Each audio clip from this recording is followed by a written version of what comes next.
I'm going to be replacing this front valance with one from the Tremor. I'm also going to get rid of these two crash bars. The whole purpose of these bars are to prevent what's called underride. So this is my current valance. It's 7.5 inches high. I'm going to switch it to the Tremor valance, which is down below here. That's 2.5 inches high. You want a 5/16, this 90 degree. To be honest, this thing is fantastic. This bit here is fantastic. So you're also going to need a flathead screwdriver, and then you're going to need an 18mm socket for these brackets that were under the truck. And I highly recommend having an impact driver. Okay, now under the truck, this is the valance here, and you can see right under it there are bolts and bolts. There are some that are on top, so that kind of sucks, but looks like there's enough clearance to take that out too.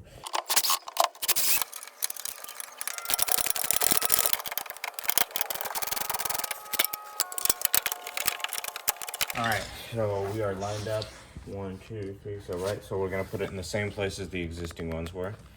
So we're just gonna lift up a little bit, try to get this guy. Make sure you don't break it in the process. Because I knew it.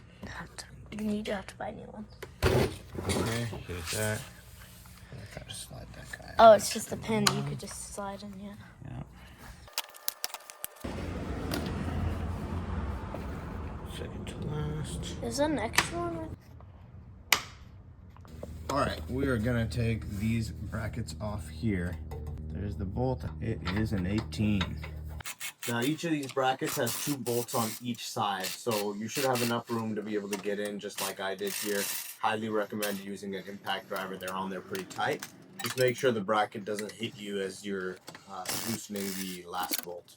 All right, now that you have your valance out of the way and you have all those brackets out of the way, you're gonna go ahead and line up your valance like I've already done here, your new valance, and secure all your screws.